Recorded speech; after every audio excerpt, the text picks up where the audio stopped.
Baik, selamat datang dan selamat bergabung di dalam mata kuliah perencanaan pajak. Hari ini kita masuk pertemuan yang kedua. Nah, pembahasan pada hari ini kita membahas tentang strategi perpajakan atau strategi pajak.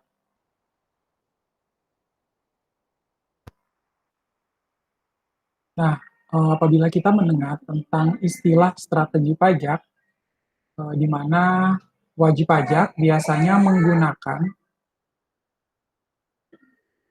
peraturan atau undang-undang perpajakan yang berlaku di Indonesia, lalu mereka mengimplementasi dan menerapkannya ke perusahaan atau ke perusahaan di mana mereka bekerja, ya seperti itu. Jadi ketika membuat strategi pajak atau perencanaan pajak atau yang dikenal dengan istilah asingnya tax planning, itu biasanya akan tax planning ini tentunya harus sesuai dengan undang-undang pajak yang berlaku. Ya, jadi perencanaan pajak yang notabene sesuai dengan undang-undang yang berlaku di negara Indonesia. Nah, ini kita skip dulu ya. Nah, pertama teman-teman silakan lihat perencanaan pajak. Nah, definisi daripada perencanaan pajak itu tindakan penstrukturan yang terkait dengan konsekuensi potensi pajak yang tekanannya kepada pengendalian setiap transaksi yang ada, konsekuensi pajaknya. Jadi kita wajib pajak udah tahu nih ya, bahwa akan ada konsekuensi pajak di masa yang akan datang. Contohnya apa Pak? Contohnya kalau teman-teman eh, sudah di mana teman-teman bekerja di perusahaan yang memang sudah dikukuhkan sebagai pengusaha kena pajak, itu artinya memiliki kewajiban pajak yang harus dipenuhi, betul nggak?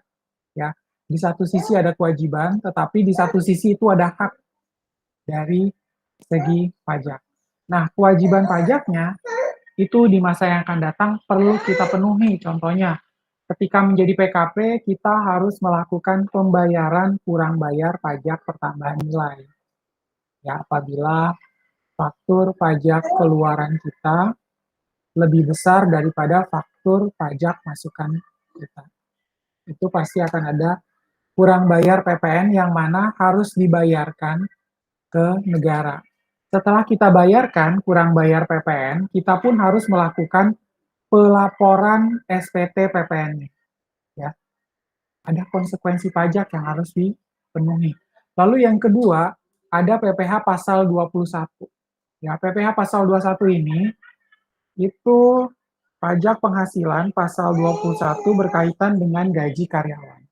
Kalau perusahaan sudah memotong pajak penghasilan atas karyawannya yang memiliki penghasilan di atas 60 juta rupiah per tahun, maka dia harus melaporkannya dan membayarkan pajaknya ke negara. Ya, kalau memang perusahaan sudah potong pajak atas penghasilan karyawan, tapi ternyata dia nggak bayarin dan nggak laporin ke negara, dia sudah tahu konsekuensi pajak yang akan ia hadapi. Seperti itu. Ya, kita lanjutkan. Sedangkan tujuannya ya dalam rangka melakukan perencanaan pajak adalah bagaimana pengendalian itu dapat mengefisiensikan jumlah pajak yang akan dibayar kepada negara. Ya, gimana sih kita melakukan pengendalian tersebut? Dalam rangka efisiensi jumlah pajak yang akan dibayarkan kepada negara. Ya, kalau mau melakukan efisiensi berarti kita harus tahu dulu peraturan undang-undang perpajakannya. Ya, kalau misalnya di undang-undangnya belum diatur secara detail, berarti kita akan lihat di dalam peraturan pemerintahnya atau di surat edaran Dirjen Pajak dan lain sebagainya. Ya, kita harus melihat kepada hal-hal yang berkaitan dengan jumlah pajak yang nantinya jangan sampai terlalu besar atau terlalu tinggi ya yang kita bayarkan ke negara, karena di satu sisi perusahaan menginginkan supaya mendapatkan laba yang signifikan, tetapi di sisi lain Dia tidak mau laba yang signifikan itu dikenakan pajak yang tinggi, betul nggak? Dari sisi accounting maunya dapat laba yang tinggi, tapi dari sisi pajak, ogah kita bayar pajak yang tinggi ke negara. Jadi dalam rangka melakukan efisiensi jumlah pajak ini, hendaknya dilakukan secara baik dengan langkah-langkah yaitu strategi atau perencanaan pajak. Ya, cukup jelas ya. Kemudian, perencanaan pajak atau yang disebut dengan tax planning atau tax management juga didefinisikan sebagai cara-cara untuk menghemat pembayaran pajak yang tidak bertentangan dengan peraturan perpajakan. Ya, itu adalah tujuannya, ya, supaya bisa melakukan penghematan pembayaran pajak tetapi tidak berseberangan dengan peraturan pajak. Ya. Jadi kita modelnya bukan karena udah tahu undang-undangnya mengatakan demikian. Undang-undangnya mengatakan demikian, tapi kita udah tahu nih, ah ya udahlah saya udah tahu undang-undangnya, habis itu saya nggak mau melakukan pembayaran pajaknya, saya akan melakukan avoiding tax atau melakukan penghindaran pajak. Nah ini justru salah, ya. Penghindaran pajak itu justru akan berdampak kepada apa? Kepada sanksi pidana, ada hukumannya, ya. Karena kita udah tahu ada kewajiban pajak, kita sengaja melakukan apa? Sengaja untuk tidak melakukan pembayaran dan pelaporan pajak. Kita lanjutkan. Perencanaan pajak yang diterapkan oleh wajib pajak tertentu belum tentu sesuai apabila diterapkan oleh wajib pajak yang lainnya, ya. Pernyataan ini cukup jelas. Misalnya seperti ini ya, wajib pajak untuk perusahaan yang bergerak di bidang trading tidak bisa disamakan dengan wajib pajak yang bergerak di bidang jasa konstruksi. Pajak yang akan dikenakan jelas berbeda. Tapi melaporkan SPT badan, itu sama-sama melaporkan SPT badan. Tetapi perbedaannya adalah jenis usahanya beda, pajak yang akan dikenakan pun beda. Kita ambil contoh lagi, misalnya maskapai penerbangan. Maskapai penerbangan dengan perusahaan jasa konstruksi juga jelas-jelas berbeda. Maskapai penerbangan kena PPh 23 atau 26, ya, atas belanja jasa atau sewa kendaraan. Tapi kalau dari jasa konstruksi kena PPh final pasal 4 ayat 2, ya, dengan mengacu kepada surat izin usaha jasa konstruksi, yang mana tarifnya itu berbeda-beda, ada yang 2%, 3%, 4%, 6%, dan seterusnya. Ya, jadi wajib pajak tertentu tentunya harus dibedakan antara satu memiliki jenis usaha A, yang satunya memiliki jenis usaha yang B, tentunya akan berdampak kepada pengenaan pajak yang berbeda pula. Kita lanjut. Aspek-aspek manajemen pajak, ya. Aspek-aspek manajemen pajak ini apa saja sih? Yang pertama ada aspek formal dan administrasi dalam perencanaan pajak, ya. Biasanya berkaitan dengan aspek formal dan administrasi, itu diatur di dalam Ketentuan Umum dan Tata Cara Perpajakan atau KUP. Ketentuan Umum dan Tata Cara Perpajakan ini mengatur hal-hal yang berkaitan dengan formal, yang melekat kepada subjek pajak dalam negeri atau subjek pajak luar negeri, beserta dengan hak dan kewajiban berkaitan dengan perencanaan pajak. Lalu ada aspek material dalam perencanaan pajak. Ya, aspek material ini berarti menyangkut apa? Menyangkut yang namanya hal-hal seperti jenis penghasilannya. Ya, misalnya penghasilan yang diperoleh dari manajemen fee, penghasilan yang diperoleh dalam bentuk dividen atau royalti atau jasa konsultasi, jelas-jelas berbeda ya, bisa mengakibatkan pengenaan tarif yang berbeda, ya, perlakuan pajaknya pun akan berbeda, ya, karena ini menyangkut kepada apa?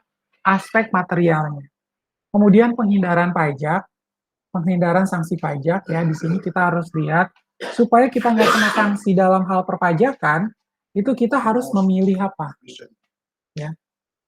Kalau misalnya kita sudah tahu sanksi pajak, kita sudah tahu ke depannya itu kalau kita nggak lapor SPT PPN, kita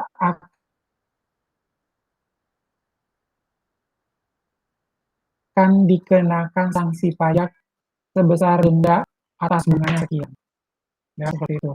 Lalu pelaksanaan kewajiban perpajakan. Dalam pelaksanaan kewajiban perpajakan, itu harus dilihat, ya, kewajiban perpajakan itu bukan hanya melekat kepada orangnya, yaitu kepada direktur atau pemilik perusahaannya, tetapi juga melekat kepada siapa? Melekat kepada perusahaan tersebut, ya. Jadi perusahaan ini sudah didirikan, mau direkturnya itu dimiliki oleh seorang direktur, nah si direktur ini akan dipotong pajak dan dia wajib melakukan pelaporan SPT tahunan orang pribadi. Dari sisi perusahaan, dia harus melaporkan SPT tahunan badan. Lalu yang kedua, dia pun harus melakukan pelaporan SPT PPN, belum lagi ada PPh pasal 23, PPh pasal 22 apabila melakukan impor barang, PPh pasal 4 ayat 2 bila bersinggungan atau berkenaan dengan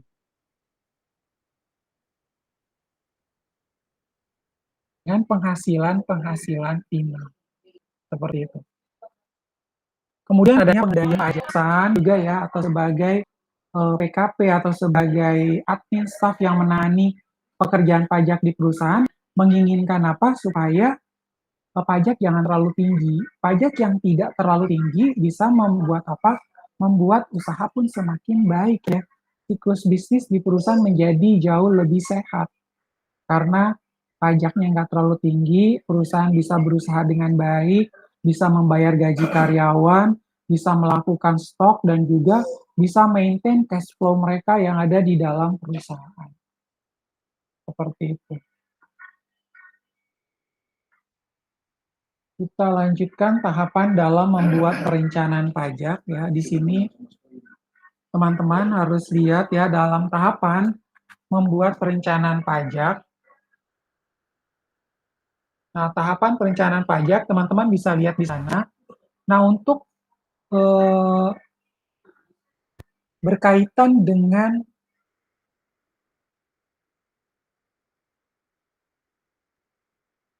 tahapan dalam membuat perencanaan pajak itu, silakan teman-teman buka di dalam e-learning Budi Dharma.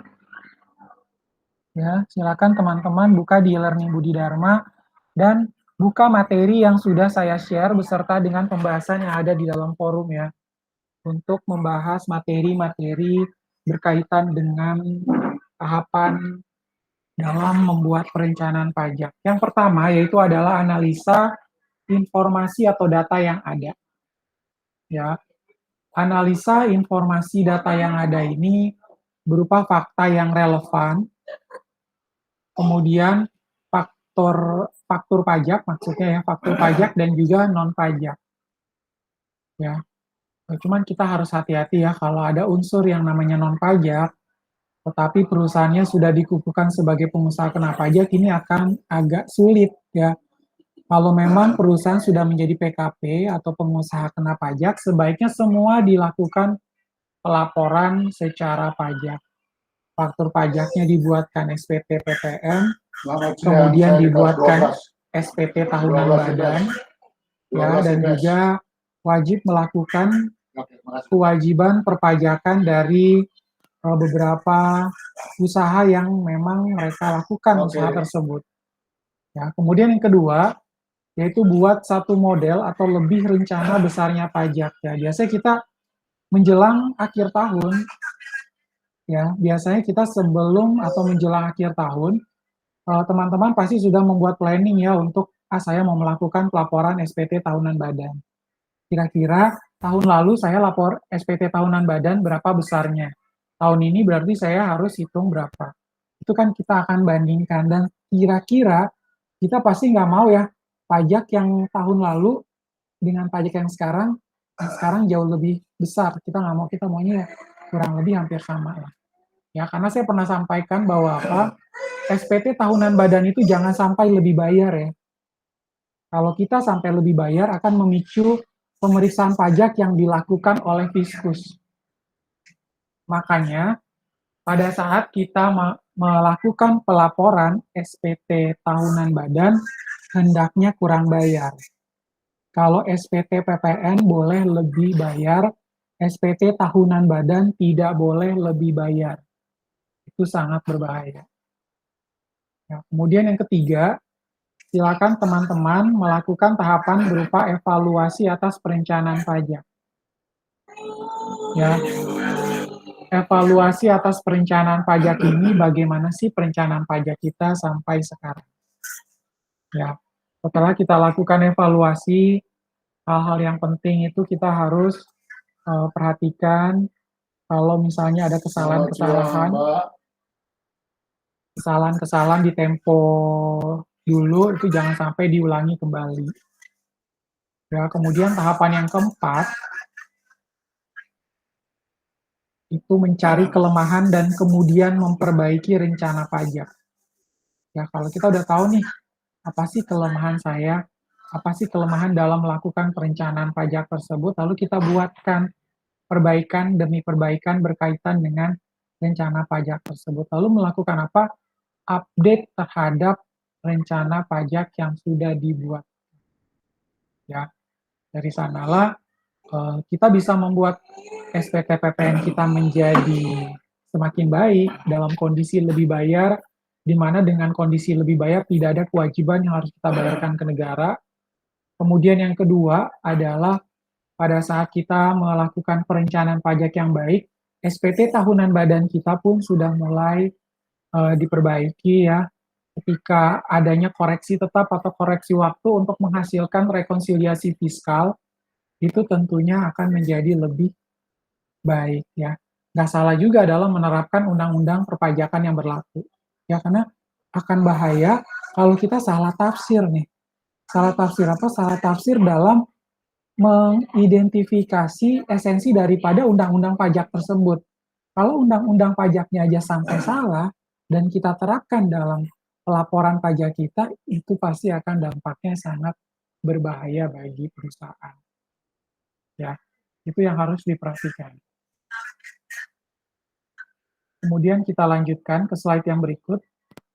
Ya, lalu apa sih Pak karakteristik daripada perencanaan pajak? Ya, teman-teman harus melihat ya bagaimana karakteristik atau ciri khas daripada perencanaan pajak. Yang pertama sifatnya adalah legal, tidak bertentangan dengan peraturan perpajakan yang berlaku. Ya, jadi dia itu harus legal dan tidak bertentangan dengan peraturan pajak yang berlaku. Kalau misalnya kita sudah tahu aturan pajak, kemudian kita dengan sengaja, saya udah tahu nih kedudukan hukumnya seperti ini. Lalu saya dengan sengaja, ya udahlah, saya akan melakukan avoiding terhadap pajak tersebut. Tax avoidance terhadap pajak ini akan menjadi sangat berbahaya bagi kita ya, karena pasti akan dikenakan sanksi pidana oleh negara. Lalu yang kedua adalah integral. Nah, karakteristik ini didefinisikan sebagai bagian integral dari perencanaan menyeluruh perusahaan. Ya, integral berarti saling berhubungan. Enggak. Kalau saya bilang pajak pertambahan nilai, PPN-nya memang kita masukkan ke dalam SPT PPN. Tapi dasar pengenaan pajaknya itu bunyinya di mana di laporan laba rugi. Laporan laba rugi bunyi, pajak pertambahan nilainya juga bunyi kan. Ini dua hal yang berbeda. Satu nyambung ke SPT PPN, satu nyambung ke laba kena pajak atau rekonsiliasi fiskal. Ya, seperti itu. Lalu yang berikut adalah valid. Karakteristik ini didukung dengan bukti-bukti yang memadai. Misalnya apa? Ada agreement, kemudian invoice, dan accounting principle. Ya, jadi harus ada persetujuan. Agreement ini definisinya adalah persetujuan. Lalu yang berikut adalah invoice. Invoice-nya ya terdiri dari faktur maupun e-fakturnya atau faktur pajak. Serta accounting treatment-nya seperti apa, bagaimana perlakuan dari sisi akuntansi menurut standar akuntansi keuangan dan juga perlakuan pajak menurut undang-undang perpajakan beserta dengan aturan-aturan turunannya. Ya, itu yang harus dibedakan. Kemudian kita lanjutkan. Cash flow. Nah, cash flow ini berhubungan dengan kegiatan mengendalikan cash flow ya.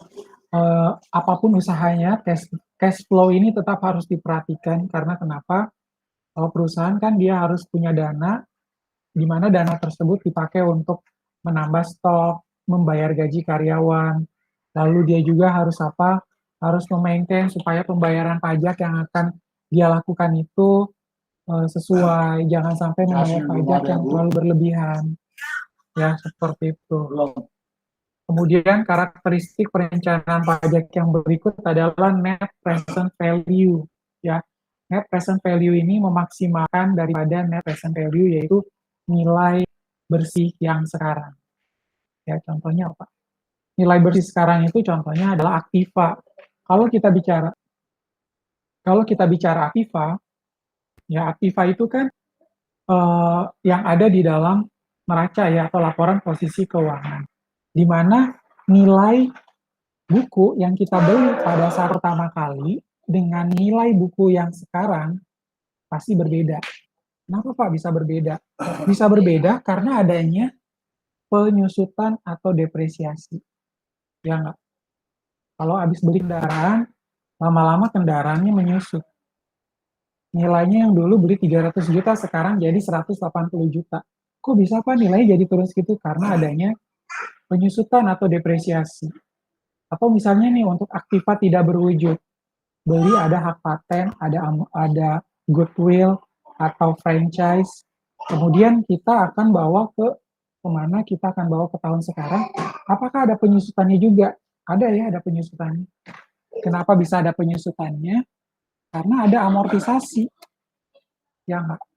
Sehingga kita perlu mengetahui berapakah net present value yang dihitung untuk saat ini, ya kan? Net present value-nya itu berarti berapa? Itu yang harus kita ketahui, ya. Bahkan pada saat kita bicara, pada saat kita bicara tentang, pada saat kita bicara tentang akuntansi, biasanya kita sudah sesuaikan dengan standar akuntansi keuangan untuk membuat penyusutan. Tetapi ketika bicara tentang pajak, kita akan membuat daftar penyusutan berdasarkan versi undang-undang pajak ya. Nah, versi undang-undang pajak juga menyatakan berbeda. Penyusutan versi SAKAP beserta dengan penyusutan versi undang-undang pajak jelas-jelas berbeda. Maka dari itu, pemilihan dalam metode penyusutan juga harus berhati-hati. Ya. Perbedaan metode penyusutan menurut akuntansi komersial atau private company dengan undang-undang pajak pasti akan berbeda, di mana undang-undang pajak mengharuskan menggunakan metode penyusutan berdasarkan metode garis lurus atau straight line method. Tapi kalau di perusahaan, banyak yang memilih menggunakan declining balance method atau saldo menurun atau metode rata-rata. Bahkan di pajak, selain menggunakan metode garis lurus atau straight line method, bisa menggunakan metode rata-rata atau average. Ya, jadi harus berhati-hati dalam melakukan perencanaan pajak. Salah memilih metode penyusutan akan berdampak kepada hasil yang tidak baik, ya, dan kurang maksimal, dan kembali lagi tidak efisien dalam melakukan pelaporan pajak yang sesuai dengan kehendak keinginan daripada wajib pajak sendiri. Kemudian kita lanjutkan ya. Untuk yang berikut adalah tahap-tahap perencanaan pajak. Teman-teman bisa lihat di sana terdiri dari beberapa tahap. Ada 6 tahap. Tahap yang pertama yaitu tahap pemahaman. Tahap pemahaman sendiri terbagi atas 4, yaitu memahami peraturan perpajakan. Ya, kita harus paham dulu nih aturan pajaknya. Lalu kita jangan sampai salah atau misinterpretasi terhadap aturan-aturan perpajakan yang berlaku. Kemudian yang kedua, memahami kondisi internal. Ya, kondisi internal siapa, Pak? Kondisi internal daripada perusahaan. Kemudian yang ketiga, memahami kondisi eksternal, yaitu kondisi yang ada di luar, menyangkut siapa, perbankan, pemerintah, Direktorat Jenderal Pajak, audit eksternal, investor, ya kan? Mereka-mereka ini adalah bagian dari eksternal, yang mana bagian eksternal ini harus kita pahami juga ya. Nanti pada saat melakukan pelaporan pajak juga, mereka-mereka juga akan menggunakan laporan pajak kita. Ya, investor pasti akan baca dong laporan pajak kita kalau dia mau invest di perusahaan. Lalu yang kedua, perbankan akan baca laporan keuangan kita karena apa? Kita juga mau pinjam uang di perusahaan. Ya, kemudian negara juga akan melakukan pelaporan. Negara juga pastinya akan melakukan perencanaan pajak. Si negara ini akan mendapatkan laporan pajak dari mana? Dari wajib pajak yang melakukan pelaporan pajak ke negara, atau dalam hal ini ke Direktorat Jenderal Pajak. Ya, seperti itu. Itu kondisi internal, kondisi eksternal. Lalu yang keempat, yaitu memahami variabel-variabel perencanaan pajak. Apa aja Pak variabel-variabel perencanaan pajak ya? Nah, variabel-variabel perencanaan pajak ini terdiri dari satu, ada variabel entitas. Yang pertama itu memindahkan penghasilan, ya kan? Lalu yang kedua yaitu memindahkan biaya. Lalu yang ketiga, melakukan transfer pricing. Hati-hati ya teman-teman ya. Di sini melakukan transfer pricing, konsep transfer pricing yang ada di sini bukanlah konsep transfer pricing yang ada di sistem pengendalian manajemen atau di dalam akuntansi manajemen. Karena yang kita bahas transfer pricing di sini adalah versi menurut pajak.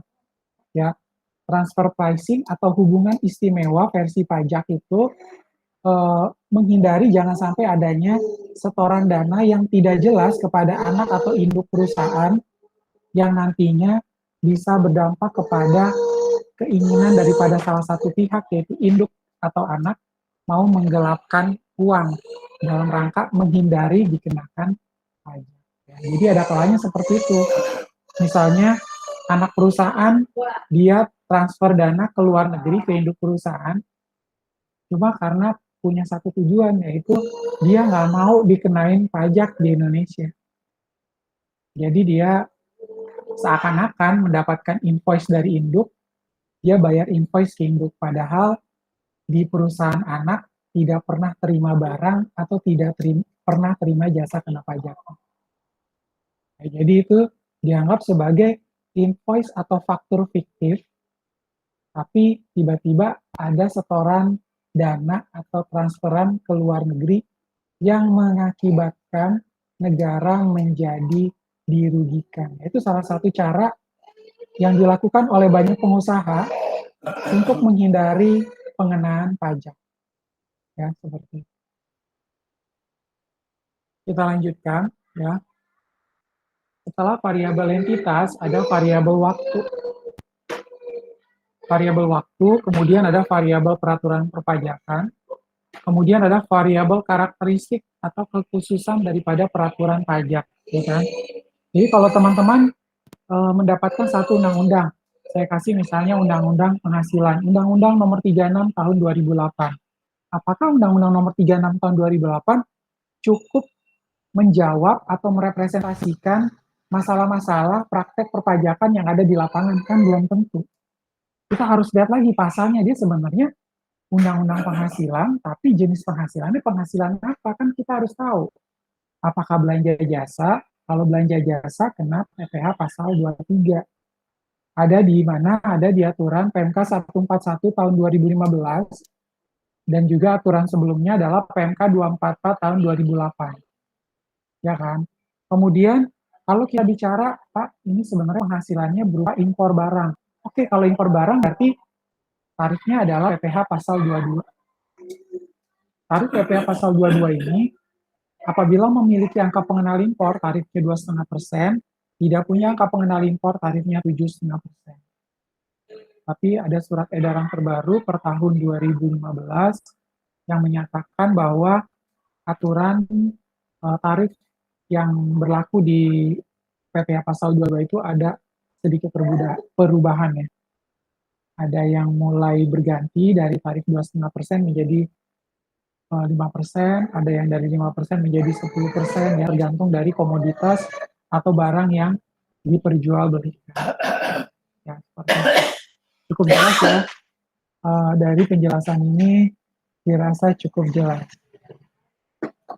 Kemudian yang berikut adalah tahap penentuan tujuan. Ya, tahap penentuan tujuan ini kita harus tahu tujuannya buat ngapain sih perencanaan pajak. Pak, saya cuma mau melakukan perencanaan pajak dalam rangka supaya PPh Pasal 23 saya nggak kebanyakan. Ya udah, berarti kamu harus buat surat keterangan bebas PPh Pasal 23. Ya, seperti itu. Kemudian yang berikut tahap pemilihan strategi. Ya, strategi yang mau dipakai kayak gimana? Apakah metodenya yang kita harus ubah? Misalnya kalau dulu perusahaan pakai accrual basis, sekarang saya pakai cash basis. Kalau gitu saya pakai dua-duanya aja Pak. Saya memodifikasi antara accrual basis dan cash basis. Silakan ya. Jadi kita memilih strategi atau pendekatan yang kurang lebih bisa menjawab pertanyaan atau menjawab kebutuhan daripada perusahaan. Lalu tahap penentuan teknik. Selanjutnya adalah tahap implementasi. Kemudian adalah tahap evaluasi. Yaitu adalah tahap-tahap perencanaan tadi. Kita lanjutkan. Untuk strategi umum tax planning. Nah, strategi umum tax planning pertama itu ada tax saving. Ya, tax saving ini dengan cara melakukan perencanaan pajak. Lalu kalau tax avoidance itu berarti menghindari pajak. Ya, tax avoidance itu menghindari pajak. Lalu yang ketiga menghindari pelanggaran terhadap peraturan perpajakan yang berlaku. Ya, yang keempat penundaan pembayaran kewajiban pajak. Dan yang kelima adalah mengoptimalkan kredit pajak yang diperkenankan. Nah, pasti menjadi pertanyaan ya bagi teman-teman sekalian, emang Pak, yang masuk dalam kredit pajak yang diperkenankan tuh apa aja? Ini saya kasih contoh ya. Kredit pajak yang diperkenankan menurut pajak, pertama ada pajak pertambahan nilai, yaitu faktur pajak masukan yang perusahaan terima, itu bisa mengurangi besarnya kurang bayar pajak di perusahaan. Yang pertama. Yang kedua, itu ada PPh Pasal 23 yang berkaitan dengan belanja jasa. Belanja jasa itu kayak apa, Pak?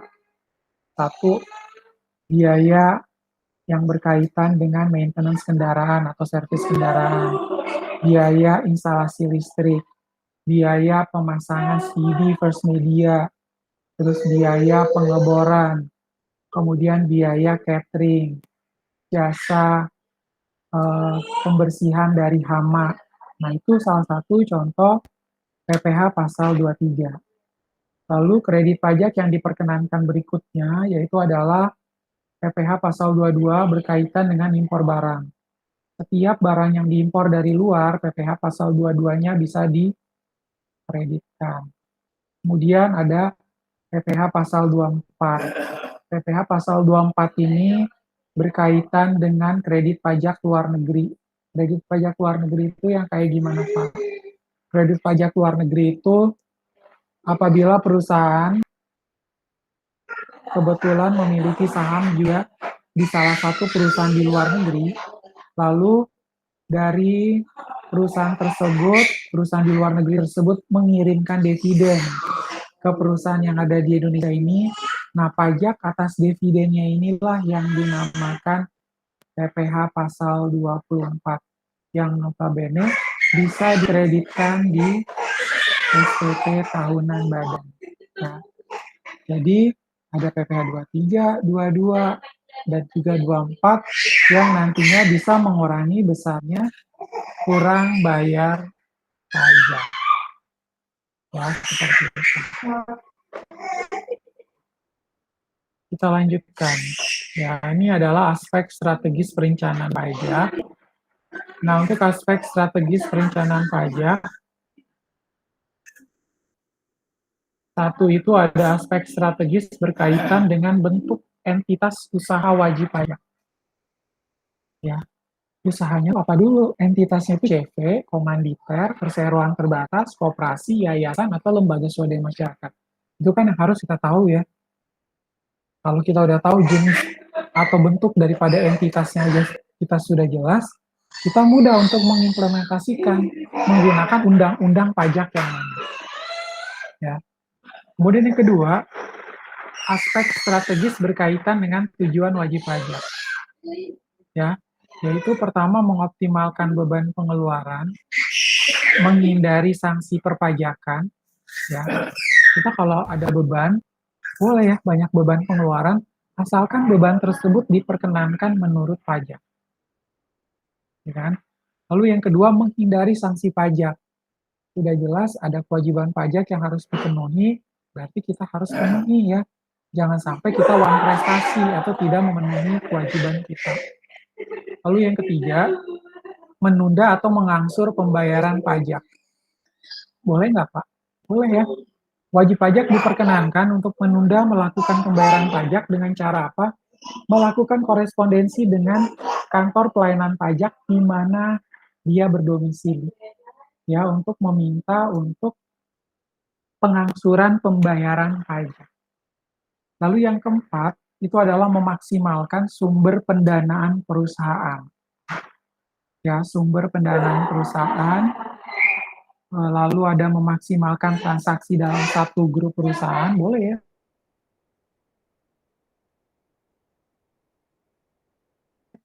Namanya perencanaan pajak dalam satu grup. Tapi jangan sampai melakukan yang tadi, transfer pricing atau hubungan istimewa. Karena kalau udah sampai melakukan hubungan istimewa, sangat berbahaya ya. Itu kena sanksinya tidak main-main ya kalau ketahuan. Karena yang mantau itu bukan hanya dari Direktorat Jenderal Pajak, melainkan siapa?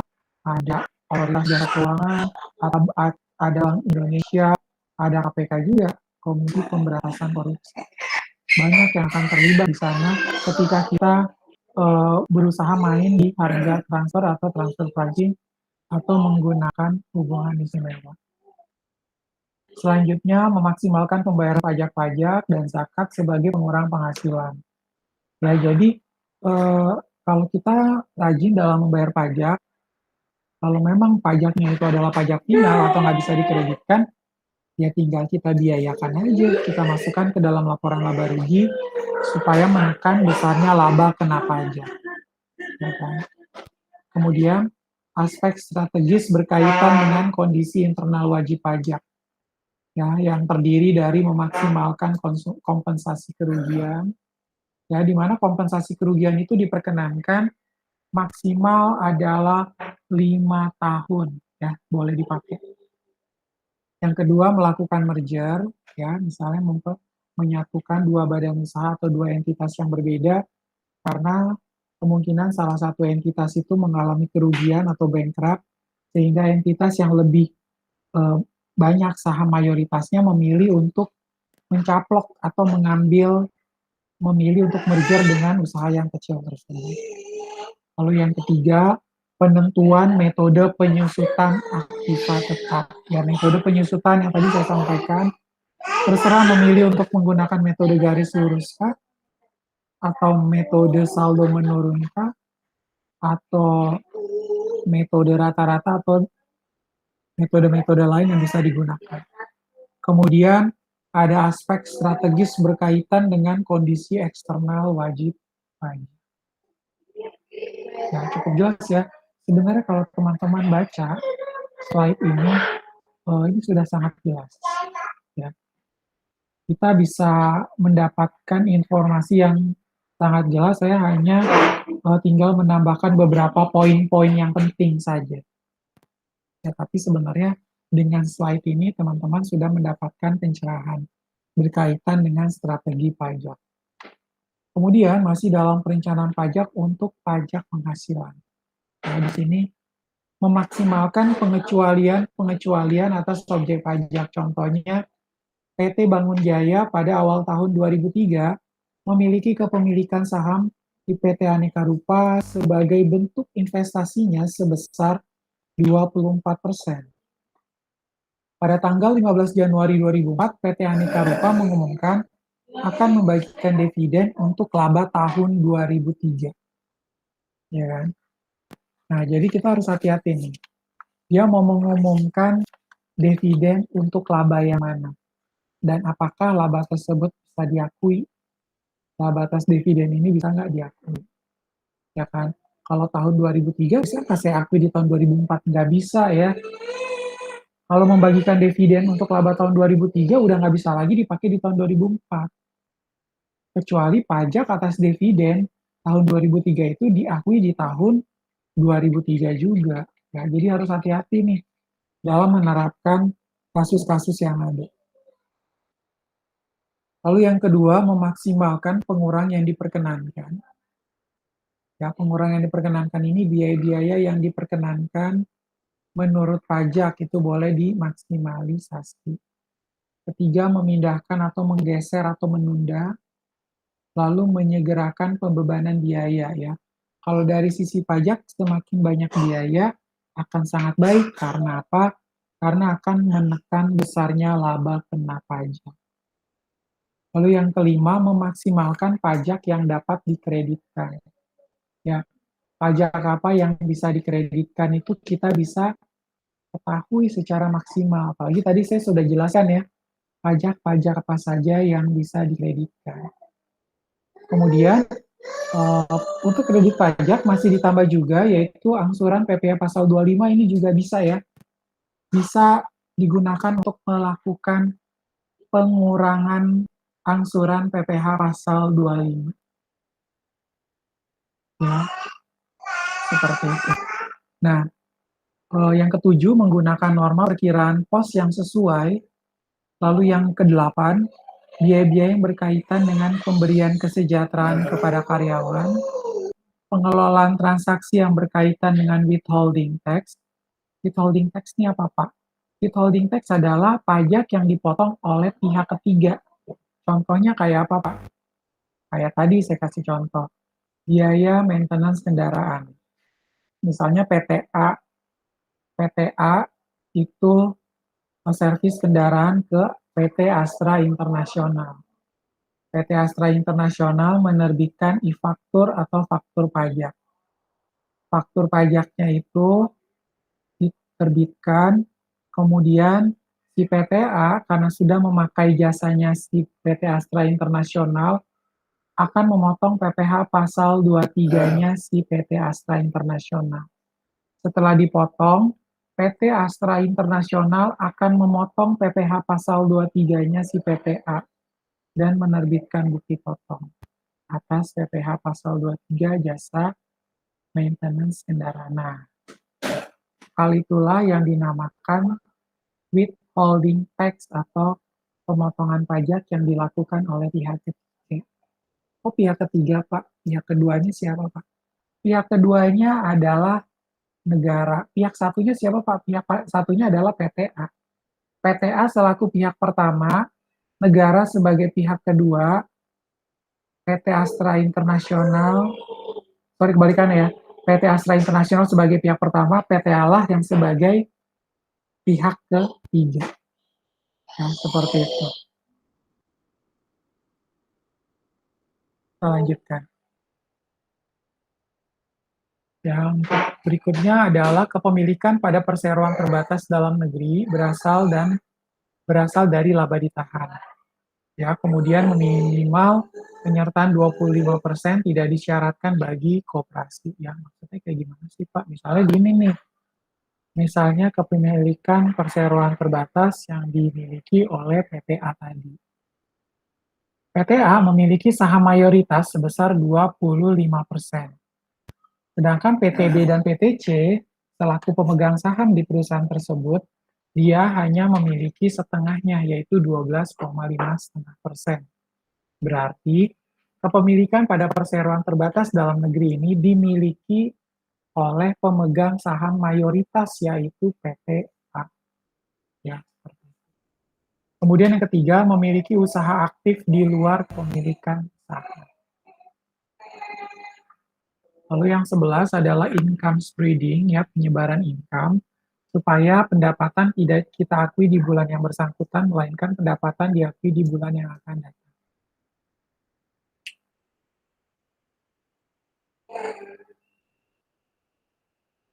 Nah, kemudian transaksi induk anak perusahaan dan pihak yang memiliki hubungan istimewa.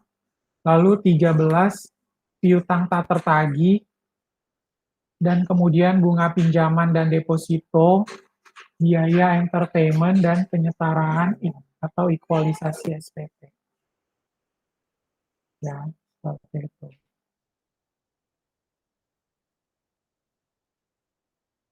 Nah, kemudian kita lanjutkan strategi efisiensi PPh badan. Ya, di sana teman-teman bisa melihat usahakan penghasilan tersebut termasuk dalam non-taxable income. Pasal 4 ayat 3 PPh. Ya, itu adalah contoh. Contohnya adalah maximize exemption ya, dengan cara pembebasan secara maksimal atas penghasilan yang non-taxable. Karena kalau penghasilan yang non-taxable itu tentunya tidak akan diakui. Kemudian yang kedua, maximizing deductible expenses, yaitu memaksimalisasi biaya yang diperkenankan menurut pajak. Ya, jadi biaya-biaya yang diperkenankan menurut pajak, contohnya adalah seragam karyawan, biaya makan minum karyawan, ya kan. Nah, biaya makan minum karyawan, teman-teman pun harus hati-hati ya. Biaya makan minum karyawan yang diperkenankan adalah makan minum yang diberikan kepada seluruh karyawan. Kalau makan minumnya hanya diberikan kepada direkturnya atau manajernya saja, berarti itu nggak bisa dianggap sebagai deductible expense. Kita harus hati-hati dalam menerapkan. Kemudian menunda penghasilan, ya, karena kalau kita tunda penghasilan, penghasilan di bulan ini nggak bertambah, jadi kita nggak gede laba kena pajak kita, bener nggak? Makanya lebih baik kita melakukan penundaan penghasilan. Lalu mempercepat pembebanan biaya. Kalau biaya, kalau misalnya biaya semakin banyak di bulan yang bersangkutan, tentunya akan membuat laba kena pajak kita pun semakin kecil, ya kan? Lalu pemilihan alternatif dasar pembukuan, ya dasar pembukuannya kita akan menggunakan apa? Lalu yang tadi saya juga sampaikan ya, untuk optimalisasi pengkreditan pajak yang telah dibayar, lalu permohonan penurunan pembayaran angsuran PPh pasal 25, kemudian pengelolaan transaksi yang biayanya tidak boleh dikurangkan secara fiskal. Ya, pengelolaan transaksi yang biayanya tidak boleh dikurangkan secara fiskal. Jadi nggak boleh semua ya biaya itu kita akumulasi, mentang-mentang dari versi standar akuntansi keuangan boleh, kita akumulasi aja semua. Kita akumulasi, kita jadiin satu sebagai biaya yang diperkenankan pajak. Itu nggak bisa. Ya, tentunya tidak diperbolehkan. Kita lanjutkan. Ya, strategi efisiensi PPh badan itu ada pengelolaan transaksi yang berkaitan dengan pemberian kesejahteraan kepada karyawan. Pak, kesejahteraan kepada karyawan tuh apa aja sih, Pak? Satu, tunjangan pulsa. Dua, tunjangan beras. Tiga, seragam karyawan. Empat, uang makan minum karyawan atau catering buat karyawan. Lima, biaya pulsa karyawan. Ya, itu yang masuk dalam pemberian kesejahteraan. Pak, pemberian kesejahteraan ini boleh ya Pak diperkenankan menurut pajak. Asalkan harus diberikan kepada seluruh karyawan. Kalau pulsa bisa diberikan kepada karyawan, tetapi yang boleh dipakai sebagai biaya deductible expenses-nya hanya setengahnya saja, 50%. Atau misalnya pembelian handphone kepada manajer. Manajer dapat handphone dari perusahaan, itu yang boleh diakui hanya 50%-nya saja yang bisa diperkenankan sebagai biaya. Ya, harus hati-hati kita ya. Kalau tadi makan minum, kalau perusahaan kasih catering, cateringnya itu harus dirasakan oleh seluruh karyawan. Mau dia staff, supervisor, buruh, direksi, manajer, harus merasakan catering tersebut. Kalau makanannya cuma dikasih ke manajer sama direksi, itu nggak boleh, ya kan? Lanjut, transaksi yang berkaitan dengan withholding tax, ini juga boleh diberdayakan ya. Kita banyak transaksi seperti PPh pasal 23, PPh pasal 22 itu sangat baik, PPh pasal 24 supaya memaksimalisasi withholding tax. Lalu perlakuan atas penyertaan pada perseroan terbatas dalam negeri, ya yang tadi saya sampaikan, saham mayoritas 25%. Lalu yang keempat, merger antar perusahaan yang terus-menerus rugi dengan perusahaan yang laba, kemudian pemecahan satu perusahaan menjadi beberapa perusahaan, lalu ada pengelolaan transaksi afiliasi.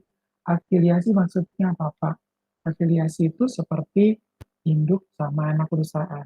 Contohnya, Pak, contohnya itu kayak Unilever Indonesia, PT Indo, Matahari Putra Prima. Jadi mereka itu sebenarnya satu grup perusahaan yang mana masih punya anak-anak perusahaannya lagi.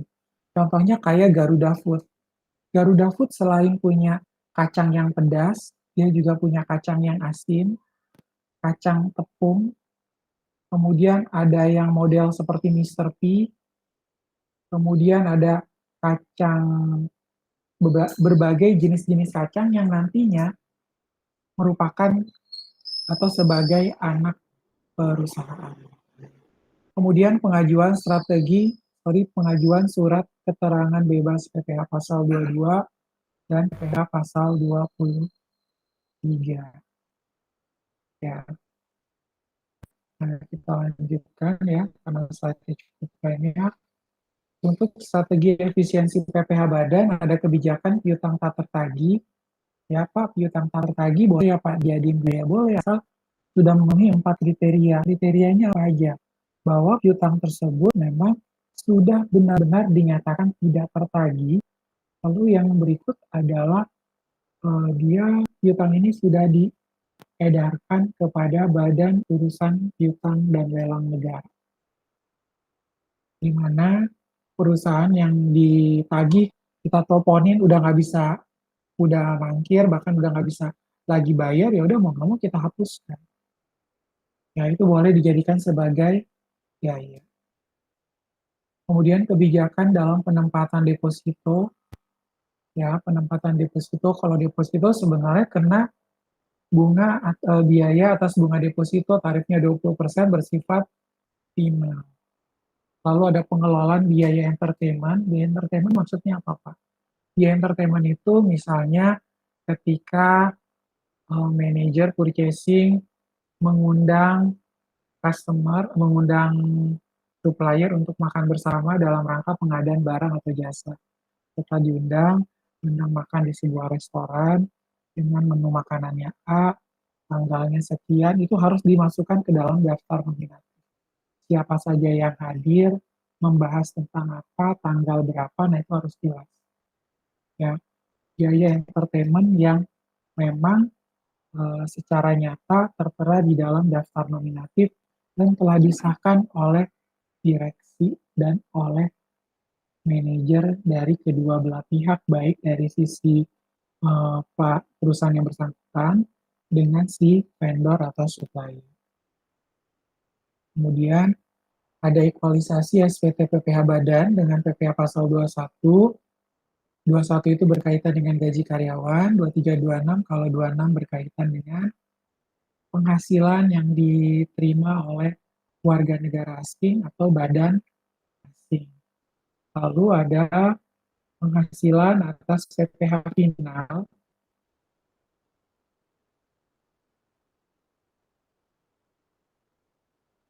ya, yang mana PPh final itu contohnya ada transaksi saham, obligasi, bunga atas deposito, kemudian hadiah undian, jasa konstruksi, sewa tanah dan atau bangunan, dan lain sebagainya. Dan kemudian adalah pajak pertambahan nilai. Selanjutnya adalah hindari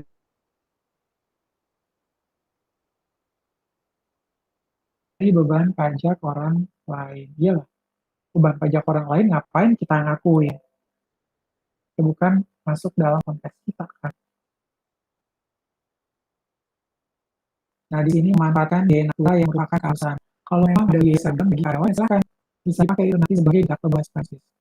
Memanfaatkan biaya makan dan minum untuk karyawan, oke, boleh ya. Kita memanfaatkan biaya makan minum untuk karyawan, kemudian makan dan minum ini sejauh dirasakan oleh seluruh karyawan. Lalu jika laba kena pajak di atas 100 juta dan pengenaan PPh badannya tidak final, ya kesejahteraan karyawan dalam bentuk natura nantinya diupayakan seminimal mungkin.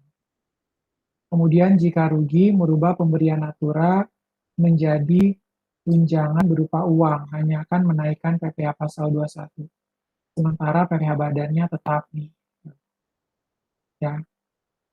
Jadi kalau rugi, merubah pemberian natura menjadi tunjangan berupa uang, hanya akan menaikkan PPh pasal 21. Jadi kalau karyawan dapat tunjangan berupa tunjangan PPh pasal 21, itu pun sebenarnya bisa dimanfaatkan. Asalkan tunjangan PPh 21-nya ini yang nanggung karyawan ya. Kalau yang nanggung perusahaan, itu nggak bisa dijadikan sebagai deductible expenses. Jadi PPh pasal 21 itu harus ditanggung oleh karyawan. Kita lanjut, transaksi yang berkaitan dengan withholding tax. Ya, perusahaan yang membayarkan withholding tax, pajak yang dibayarkan ini tidak boleh dibebankan sebagai biaya. Kenapa, Pak? Ya, karena kita pajaknya udah kita kreditin. Ya enggak? Kalau orang kita kreditin, masa kita jadiin biaya lagi, jadi double dong. Ya kan? Jadi kalau memilih, ya udah Pak, saya withholding tax saya karena udah kebanyakan, saya nggak mau Pak lebih bayar, saya jadikan aja biaya. Oke, silakan. Ya, jadi biaya. Kemudian nilai transaksi di gross up, sehingga nilai transaksi dalam kontrak sudah termasuk pajak yang harus dipungut. Ya, seperti itu. Nah, kita lanjutkan penyertaan pada perseroan terbatas dalam negeri. Nah, untuk dividen atas penyertaan pada PT dalam negeri tidak menjadi objek pajak jika dividen berasal dari cadangan laba yang ditahan. Pokoknya gini ya, semua jenis cadangan yang ada di perusahaan komersial itu pasti nggak boleh menurut pajak. Apalagi ini namanya cadangan laba yang ditahan, pasti nggak diperkenankan menurut pajak. Ada lagi seperti ini, Pak, saya mau bikin cadangan buat bayar gaji karyawan. Saya juga mau bikin cadangan buat yang namanya bayar THR karyawan. Ini saya jadikan sebagai deductible expenses ya Pak. Waduh, nggak bisa. Kalau perusahaan bikin cadangan buat bayar gaji karyawan atau THR karyawan, itu jelas-jelas tidak diperkenankan menurut pajak sebagai biaya. Itu pasti langsung disingkirin, itu langsung kena koreksi waktu kalau koreksi tetap. Ya. Lalu kepemilikan saham minimum 25% dari jumlah modal yang disetor. Ya, kepemilikan saham ini minimum 25%. Lalu holding company harus mempunyai usaha aktif di luar penyertaan tersebut. Nah, dalam hal perusahaan mempunyai usaha aktif, teman-teman bisa lihat di sana, investasi pada perusahaan listed ya yang terdaftar di Bursa Efek, biaya bunga atas pinjaman yang digunakan untuk pembelian saham tidak boleh dibiayakan. Ya, jadi biaya bunganya nggak boleh dibiayakan karena saham sendiri bersifat final. Karena atas transaksi saham di Bursa Efek dikenakan PPh final atas transaksi, maka biaya bunga tersebut tidak perlu dikapitalisasi, ya kan? Kemudian investasi pada perusahaan non-listed yang tidak terdaftar di Bursa Efek, biaya bunga atas pinjaman yang digunakan untuk pembelian saham tidak boleh dibiayakan dan harus dikapitalisasi sebagai penambah harga perolehan saham. Ya. Lalu selisih antara harga perolehan saham dengan harga jual diakui sebagai laba atau rugi. Ya, selisih antara harga perolehan saham dengan harga jual itu nantinya akan diakui sebagai laba atau rugi. kita lanjutkan holding di luar negeri ya.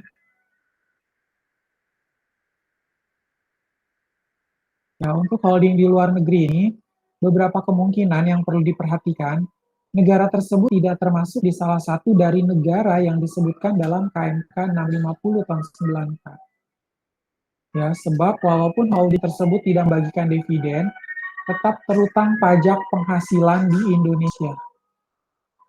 Ya, walaupun holding tersebut tidak membagikan dividen, tetap terutang pajak penghasilan di Indonesia. Nah, karena sudah ada aturannya. Tapi gini, kita harus lihat kembali aturan mainnya ya berkaitan dengan hal tersebut. Lalu, negara tersebut mempunyai tax treaty dengan Indonesia sehingga tarif pemotongan pajak atas dividennya lebih rendah dan dari tarif umum. Lalu negara tersebut tidak mengenakan pajak penghasilan ataupun mengenakan dengan tarif yang lebih rendah dari tarif pajak penghasilan Indonesia. Ya, itu nanti akan kita lihat sebenarnya, nanti akan dibahas dalam PPh 243. Lalu permohonan pengurangan PPh pasal 25, jika diproyeksikan dalam tahun berjalan akan terjadi penurunan laba pajak, dikhawatirkan pada akhir tahun akan terjadi kelebihan pembayaran PPh pasal 25. Ya, wajib pajak pun dapat mengajukan permohonan penurunan angsuran PPh pasal 25 disertai proyeksi laba pada akhir tahun dan alasan terjadinya penurunan laba. Nah, untuk melakukan ekualisasi PPh badan, PPh pasal 21, 23, 26 final dan PPN, ini ada formatnya ya. Biasanya kalau teman-teman mau dapat bisa download ya di coba aja searching Google search, silakan teman-teman cari di sana. Itu kita bisa mencari format ekualisasi format Excel. PPh badan untuk PPh pasal 21, pasal 23, 26 final. Dan juga ekualisasi PPh badan dengan pajak pertambahan nilai. Nah, kita lanjutkan ya untuk pajak berkaitan dengan pasal 21 ya. Bagaimana kita akan melihat dan perencanaan pajak untuk PPh pasal 23, 26, dan juga PPh final dan yang non-final. Nah, strategi efisien PPh pasal 21, di sini perusahaan dalam keadaan untung dan sebagian besar karyawan penghasilannya berada pada level PPh 5% sampai 25% dengan mengubah pemberian natura menjadi tunjangan kas. Ya, 5 menjadi 5 sampai 25% dengan merubah pemberian natura menjadi tunjangan kas. Lalu, perusahaan dalam keadaan rugi lebih banyak memberikan imbalan pada karyawan dalam bentuk natura. Boleh ya, kalau kasih tunjangan pulsa, tunjangan transport, tunjangan beras, seragam, atau makan minum karyawan, nah itu dia bisa jadikan itu sebagai deductible expenses. Lalu untuk PPh pasal 23, 26 final, strategi efisiensi, pertama kita harus memperhatikan jenis objek pajak dan tarif pajaknya. Ya, tadi saya sampaikan bahwa jenis penghasilannya beda, tarifnya pun berbeda. Ya nggak? Usahanya beda, jelas-jelas penghasilan yang akan dikenakan pajak juga berbeda. Untuk PPh final, hindari penggunaan konsultan berjenjang agar biaya lebih murah. Ya, jadi kalau bisa hire karyawan aja yang benar-benar kompeten menguasai pajak daripada hire konsultasi ke konsultan pajak. Lalu untuk transaksi luar negeri, perhatikan diperoleh Certificate of Residence atau yang biasa disebut dengan Certified of Domicile atau Surat Keterangan Domisili atau yang di Indonesia namanya Formulir DGT1. Formulir DGT1 itu singkatannya Directorate General Tax 1. Itu akan kita bahas di pajak internasional ya. Cukup menarik nih kalau bahas ini nih panjang lebar. Itu akan dibahas dalam satu tes. Nah, untuk PPh pasal 2326 final, bagaimana nih strategi efisiensinya? Jika pihak ketiga tidak mau dipotong PPh pasal 2326, perusahaan membayarkan withholding tax. Pajak yang dibayarkan ini tidak boleh dibebankan sebagai biaya. Ya, pajak yang dibayarkan itu tidak boleh dibebankan sebagai biaya. Dan nilai transaksinya, pokoknya kalau udah diakui sebagai withholding tax, nggak boleh lagi jadi biaya, karena jadi double dong pengakuannya. Lalu, nilai transaksi di gross up, sehingga nilai transaksi dalam kontrak sudah termasuk pajak yang harus dipungut. Oh, kayak gitu ya. Daripada dia nggak mau dipotong 23, kita naikin aja harganya. Lebih aman ya nggak? Nah, kemudian kita lihat di sana contohnya ya, perusahaan akan menyewa kantor dari Bapak Agus 90 juta rupiah untuk 4 tahun. Ya, jadi sewa kantor untuk 4 tahun 90 juta rupiah. Kemudian Agus tidak bersedia dipotong pajak sebesar 10% final ya.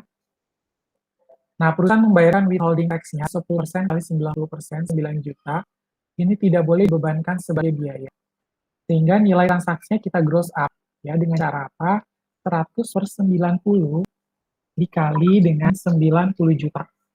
Ya, coba teman-teman uji apakah benar angkanya adalah 100 juta ya, 100 per 90 kita kali 90 million, oke ya. 100 million ya berarti ya, 100 juta rupiah. Nah, kita menggunakan cara ini apabila customer ya atau perusahaan klien tidak mau dipotong PPh final 23 atau 26. Jadi kita naikin aja dulu harganya. Ya, jadi withholding tax atas sewa 10% dikali 100 juta sama dengan 10 juta. Nah, 10 juta itu nantinya boleh dibiayakan. Ya, seperti itu. Jadi 10% kali 90 juta, 9 juta ini tidak boleh dibebankan sebagai biaya, karena 9 juta itu sudah sebagai withholding tax. Nah, supaya si klien mau kita potong PPh, kita harus naikkan dulu, kita gross up, caranya 100 per 90 kali 90 juta, dapat 100 juta, lalu 100 juta kali 10%, 10 juta, nah itu boleh dibiayakan. Sehingga tax saving kita, 30% dikali 10 juta, dikurang 1 juta sama dengan 2 juta rupiah.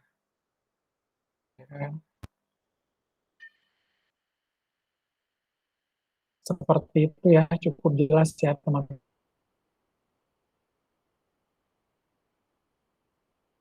ya. Lalu untuk perencanaan pajak, untuk PPN. Ya, dalam rangka melakukan perencanaan pajak untuk pajak pertambahan nilai, karena saya juga sampaikan bahwa PPN ini juga bisa dikreditkan ya. Penundaan pembayaran PPN, ya kita bisa nunda nih bayar PPN. Lalu penggunaan faktur pajak, kalau faktur pajak sederhana ini sudah nggak ada, jadi nanti akan saya hapuskan ya ini ya. Poin kedua ini kita abaikan karena sudah tidak berlaku lagi faktur pajak sederhana. Kemudian ketiga adalah menghindari sanksi administrasi yang berkaitan dengan faktur pajak. Ya, jadi kalau sudah dilakukan sebagai PKP, kita harus wajib memenuhi setiap kewajibannya. Ya. Lalu melakukan perencanaan PPN ya. Kurang lebih seperti itu. Oke, baik. Untuk pertemuan hari ini, ya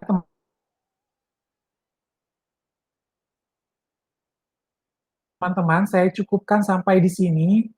Teman-teman tetap perhatikan protokol kesehatan, gunakan masker, gunakan hand sanitizer, tetap jaga kesehatan, God bless you, and Terima kasih.